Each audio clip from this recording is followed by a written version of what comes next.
ఒకానొకప్పుడు శివకేశవులు ఇద్దరికీ 2 ధనస్సులు ఇచ్చారు. పరమేశ్వరుడు భవిష్యత్తు తెలుసుకోగలడు. పరమశివుడు తన దగ్గర ఉన్న ధనస్సుని తీసుకెళ్లి జనక మహారాజు గారి వంశంలో పుట్టిన వాళ్ళ దగ్గర పెట్టాడు. శ్రీ మహావిష్ణువు తన ధనస్సు తీసుకెళ్లి రుచీకుడికి ఇచ్చాడు. రుచీకుడి దగ్గర విష్ణు ధనస్సు. విష్ణు ధనస్సును ఎవరు ఎక్కువ పెట్టలేరు. ఈ రుచీకుడు సత్యవతీదేవితో సంతోషంగా గృహస్థాశ్రమంలో ఉన్నాడు. అలా ఉన్న కాలంలో ఒక రోజున భృగువు కొడుకు ఇంటికి వచ్చాడు. వస్తే కోడలు చాలా సంతోషంగా పరిచర్య చేసింది మామగారికి. సంతోషించాడు భృగువు. అమ్మ నీకేం కావాలమ్మా అని అడిగాడు. అయితే మామయ్య గారు మీరు తపోదక్షులు, మీరు వరం ఇవ్వగలరు. నేను మిమ్మల్ని ఒక వరం అడుగుతున్నాను. నాకు కొడుకు కావాలి, మా నాన్నగారికి కొడుకు కావాలని.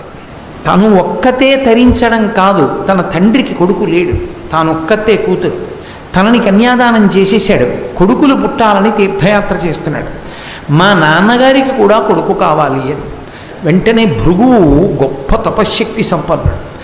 ఆయన ఆ హవిష్యాన్నాన్ని కొద్దిగా 2 పాత్రలలో పెట్టి తన మంత్రశక్తి చేత అభిమంత్రించాడు. వాటిలోకి ఆ శక్తి ప్రవేశిస్తుంది.